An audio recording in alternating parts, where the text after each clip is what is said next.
Bonjour chers passionnés de sport automobile, j'espère que vous allez bien. On se retrouve pour le débrief du Grand Prix d'Espagne et plus précisément du Grand Prix de Barcelone, le dernier sans doute de l'histoire de la Formule 1.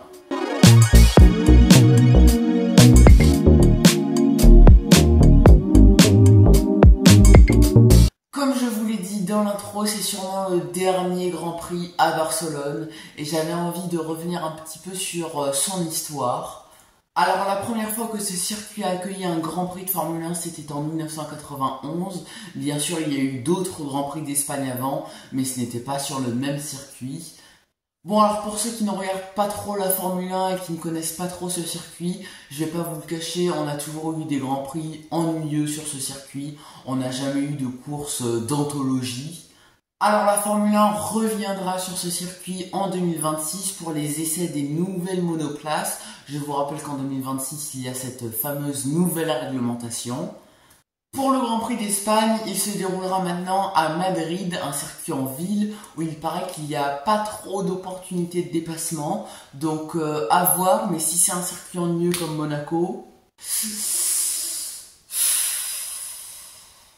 Bon, au moins on aura peut-être des qualifs de folie. Qui sait?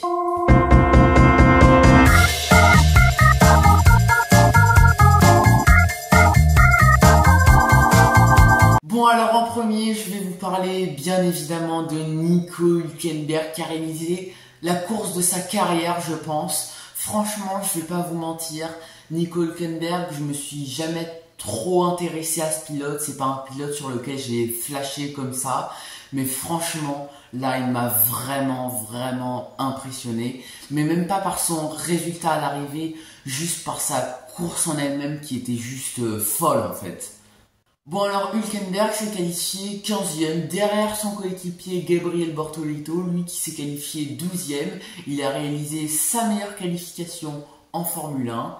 Et déjà au départ c'est une dinguerie parce que Nico Hülkenberg gagne 5 places, un départ magistral.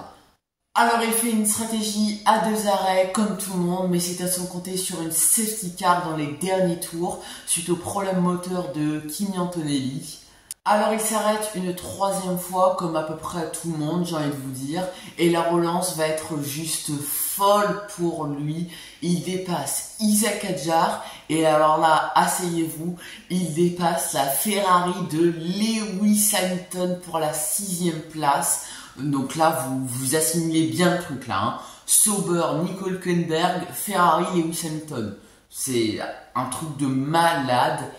Il termine 6e mais finalement est classé 5e suite à la pénalité de Max Verstappen. On va y revenir, vous inquiétez pas.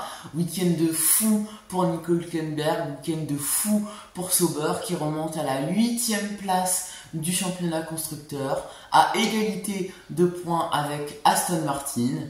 Week-end de fou aussi pour son coéquipier Gabriel Bortoleto qui a réalisé sûrement son meilleur week-end en Formule 1. Il a tout d'abord réalisé sa meilleure qualification, il s'est qualifié 12e et malheureusement à cause d'une safety car, j'ai envie de vous dire, il termine 12e, il est passé à ça de finir dans les points.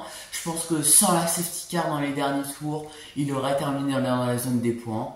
C'est très bête pour Gabriel Bortoleto, mais c'est imminent, ça va bientôt arriver, ça va bientôt arriver.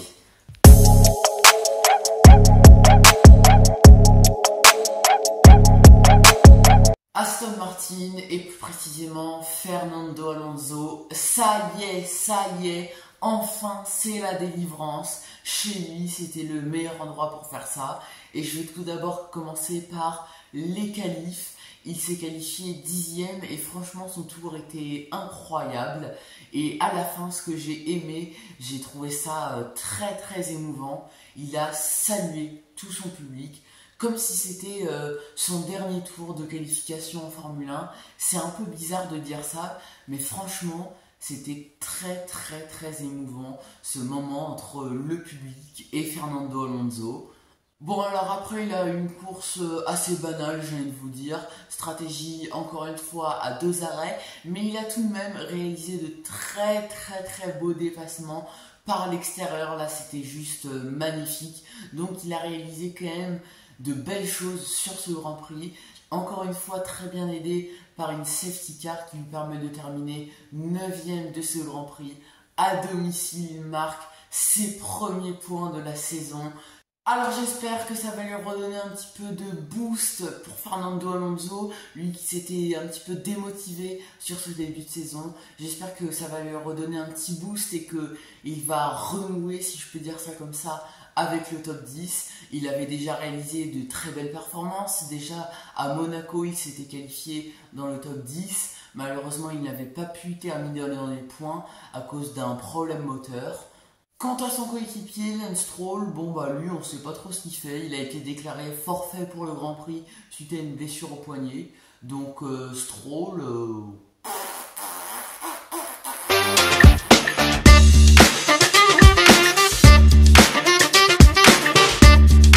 une nouvelle fois, Isaac Hadjar a impressionné tout le monde. Impressionné, je sais même pas si c'est le mot. C'est la 3e fois consécutive qu'il termine dans la zone des points. Tout simplement incroyable. 7e à l'arrivée. Il a réalisé 3 semaines de folie, Isaac Hadjar. Alors évidemment, ses performances de fou lui permettent d'être le meilleur français au championnat pilote, il est 9e, et au championnat constructeur, il permet à Racing Bulls de prendre la 6e place du championnat devant As. Donc Isaac Hadjar, encore une fois, c'est la révélation, mais la révélation à l'état pur, c'est un truc de fou ce pilote.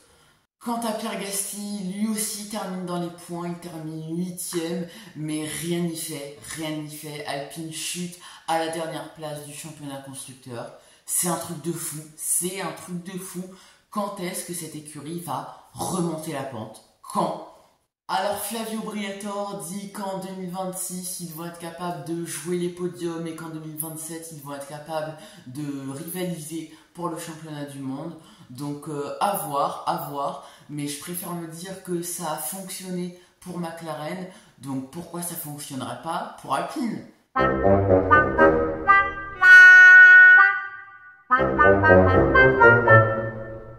Bon, on arrive dans cette fameuse rubrique FIA by T. Bon, alors pour vous remettre un petit peu de contexte, Max Verstappen s'est qualifié 3e derrière les McLaren et George Russell 4e.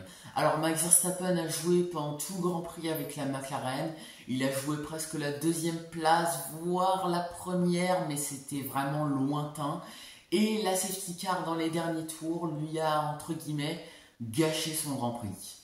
Alors au moment de la safety car, il rentre au stand comme tout le monde et on lui chausse les derniers pneus qui lui restaient, en l'occurrence les pires, les hard. Et ces pneus-là, c'est les pires puisque ils mettent énormément de temps à monter en température et du coup c'était les pires pneus pour la relance. Donc vous vous doutez bien, la relance a été catastrophique pour lui, déjà qu'il était un petit peu énervé des pneus qu'on lui a mis. Il dérape sur le vibreur très violemment à la sortie du dernier virage. Il a failli pulvériser sa monoplace, mais il la rattrape de justesse. Et derrière, c'est Charles Leclerc qui en profite. Charles Leclerc qui était avant la safety car à 15 secondes du podium et de Max Verstappen, et là qui se retrouve sur le podium virtuellement, il dépasse Max Verstappen, et encore une fois derrière, c'est George Russell qui en profite. Il plonge d'extrêmement loin au premier virage, il pousse Max Verstappen en dehors des limites de la piste. Contact entre les deux hommes, Max Verstappen refuse de rendre la place à George Russell. Max Verstappen finit par accepter, entre guillemets, de rendre la position à George Russell. Il freine et se décale pour laisser passer George Russell, mais au final réaccélère et lui donne un coup de roue. Et alors là, j'ai été choqué du geste de Max Verstappen. Je m'attendais pas du tout à ça. Dans le mouvement de lui rendre la position, finalement il lui a donné un coup de roue, tout simplement parce qu'il était énervé de la manœuvre de George Russell au premier virage. Lando Norris qui n'a pas manqué de s'en mêler après le Grand Prix et qui a dit « j'ai déjà fait ça avant dans Mario Kart ». Franchement j'ai adoré ça, cette bonne guerre, c'était très très drôle. Pour ce qui est de l'incident entre Verstappen et Russell, franchement la pénalité des 10 secondes était méritée pour Max Verstappen. Je suis désolé les fans de Verstappen, mais franchement le coup de roue n'était vraiment pas nécessaire. Et George Russell lui aussi aurait dû se prendre une pénalité parce que la manœuvre sur Verstappen au premier virage qui le met en dehors des limites de la piste, c'était plus que limite. Donc George Russell aussi aurait dû se prendre une pénalité. Alors déjà qu'ils ne s'entendaient pas beaucoup, et ben là ça n'arrange pas du tout les liens entre les deux hommes. Et encore une fois, hein, je vais remuer le couteau dans la plaie, mais j'espère qu'un jour ils vont se battre pour le championnat du monde. Parce que là c'était pas pour un titre de champion du monde, là ça va. Mais le jour où c'est pour un titre de champion du monde, oh, mais j'imagine pas, je n'imagine pas. Voilà, c'est le caractère de Max Verstappen, c'est le Max Verstappen des mauvais jours. Mais